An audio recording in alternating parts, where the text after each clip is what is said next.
Bienvenue à notre émission et votre émission, Affranchis par la vérité. Oui, les yeux de l'Éternel s'étendent sur toute la terre, mais pour soutenir ceux dont le cœur est entièrement tourné vers lui. Ma prière aujourd'hui est que vous ayez un cœur entièrement tourné vers le Seigneur, vers Dieu, vers l'Éternel qui est devenu notre Père. Nous allons voir aujourd'hui l'Église comme la famille de Dieu. Oui, l'Église est comparée aussi à une famille. Et nous sommes les enfants de Dieu. Et l'apôtre Jean les dit avec émerveillement dans 1 Jean chapitre 3, à partir du verset 1er, il dit « Voyez de quel amour le Père nous a aimés pour que nous soyons appelés enfants de Dieu. Et nous sommes déjà enfants de Dieu. Ce que nous serons n'a pas encore été révélé. Mais nous verrons le Seigneur tel qu'il est. Et nous serons rendus semblables à lui. Et quiconque a cette espérance, qu'il se purifie lui-même, comme lui-même est pur. Le Seigneur, il est pur. Nous aussi, nous devons nous purifier. Mais nous sommes devenus enfants de Dieu. Nous sommes devenus des gens de la maison de Dieu en recevant le Seigneur Jésus comme Sauveur et Seigneur de notre vie, en croyant en lui. Dans Jean chapitre 1, versets 12 et 13, qui est le socle même de cet enseignement sur Église comme famille de Dieu. Jean chapitre 1, versets 12 et 13, la parole de Dieu nous dit ceci. À tous ceux qui ont reçu Jésus, à tous ceux qui croient en son nom, il leur donne le pouvoir de devenir enfants de Dieu. Ils deviennent des enfants de Dieu. Ils sont nés, non pas de la volonté de l'homme, non pas de la chair ou du sang, mais ils sont nés de Dieu. C'est Dieu qui est devenu leur Père. C'est Dieu qui est devenu leur géniteur.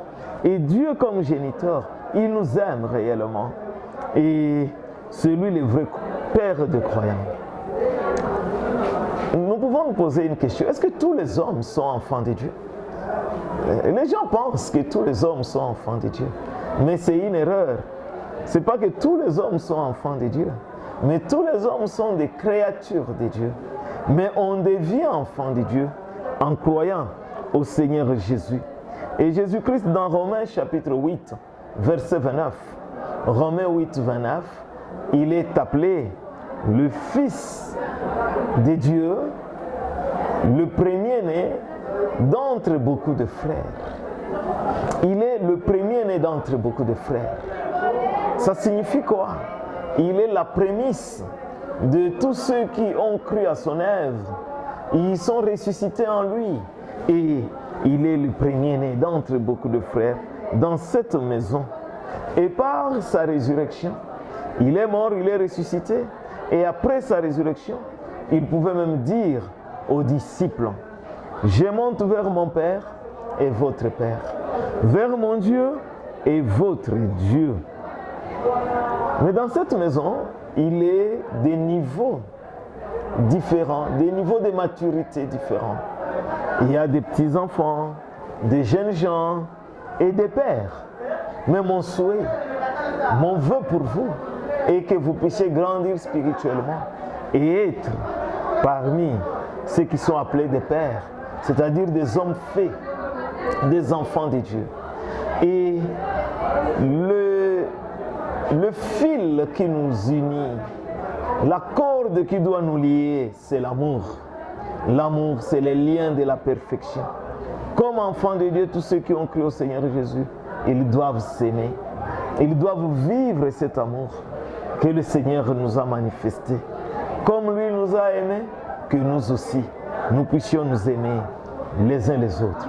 Mais l'Église est comparée aussi à une cité spirituelle, la cité céleste. Dans Apocalypse chapitre 21, à partir du verset 9, jusqu'au verset 27, nous avons ce sujet de la cité. Et c'est la ville sainte, c'est la nouvelle Jérusalem, c'est l'épouse de l'agneau. Et cette cité n'a pas besoin du temple. Il n'y a pas de temple dans cette cité. Mais pourquoi ça? Car le Seigneur Dieu, le Tout-Puissant, lui-même, il est le temple de cette cité. Et cette cité n'a pas besoin de la lumière, une autre lumière. Mais c'est l'agneau, le Seigneur Jésus, qui illumine cette cité, qui éclaire cette cité. Et il est la lumière, comme il l'avait déjà dit. Il est la lumière du monde. Et celui qui le suit ne doit pas marcher dans les ténèbres, mais il doit être la lumière. Nous devons être des luminaires. Nous devons briller dans ce monde des ténèbres, faire des choses différemment. Même si tous les hommes qui sont à côté de nous, tous ceux qui nous entourent font ceci, vous êtes enfants de Dieu. Vous devez marcher différemment. Vous ne devez pas marcher comme les autres. Si tout le monde est triche, vous ne devez pas tricher. Si tout le monde accepte la corruption, vous ne devez pas accepter la corruption. Si le monde, avec le nouvel âge, a inversé des valeurs, là où on commence à dire il n'y a ni mal ni bien, mais vous savez que ce qui est mal est mal, ce qui est bien est bien, parce que vous avez le Saint-Esprit en vous. Le nouvel âge commence à dire il n'y a pas d'homme, il n'y a pas de femme, pour accepter même le mariage homosexuel, que les enfants de Dieu ne tombent pas dans ce piège de Satan. L'homme a son rôle à jouer dans l'église, dans la maison de Dieu. La femme a aussi son rôle à jouer, a son ministère dans la maison de Dieu. L'église est comparée aussi à un royaume, le royaume de Dieu. Et dans Apocalypse, chapitre 1, le verset 5 à la fin et le verset 6, la parole de Dieu dit ceci: à celui qui nous aime et qui nous a lavés de nos péchés par son sang et qui a fait de nous un royaume de sacrificateurs, à lui soit la gloire au siècle des siècles. Amen. Nous sommes comparés à un royaume, et pas n'importe quel royaume, le royaume des sacrificateurs. Et le travail des sacrificateurs, c'est d'offrir des sacrifices.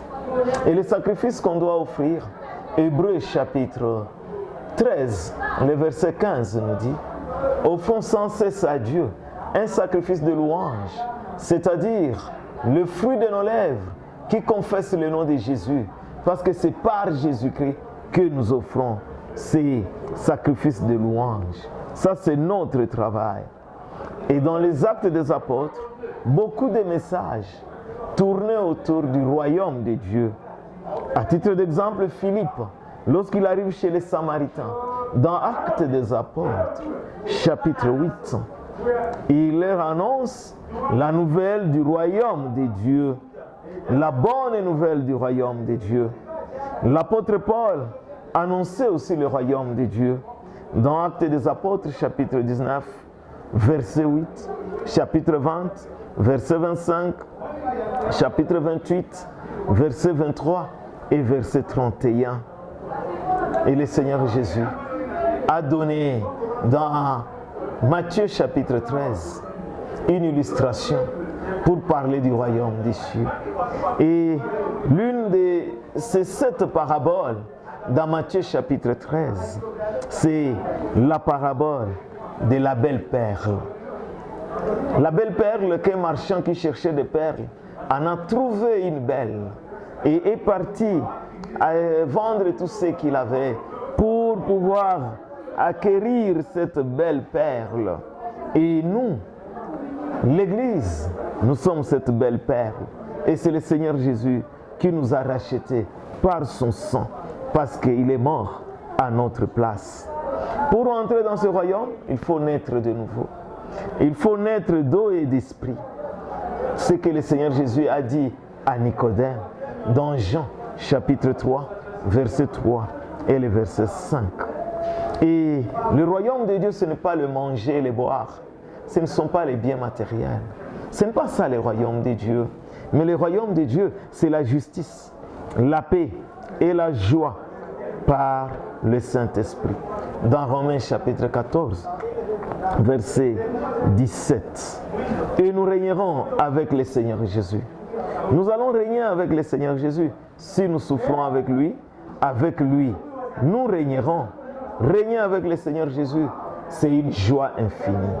Une joie sans pareil. Lui, il est le roi des rois. Et d'ailleurs, les motifs pour lesquels on l'avait tué, on avait écrit sur sa croix, roi des Juifs. C'était ça le motif. Et on l'a tué pour ça. Mais ils ont oublié qu'il est le roi des rois et le Seigneur des seigneurs.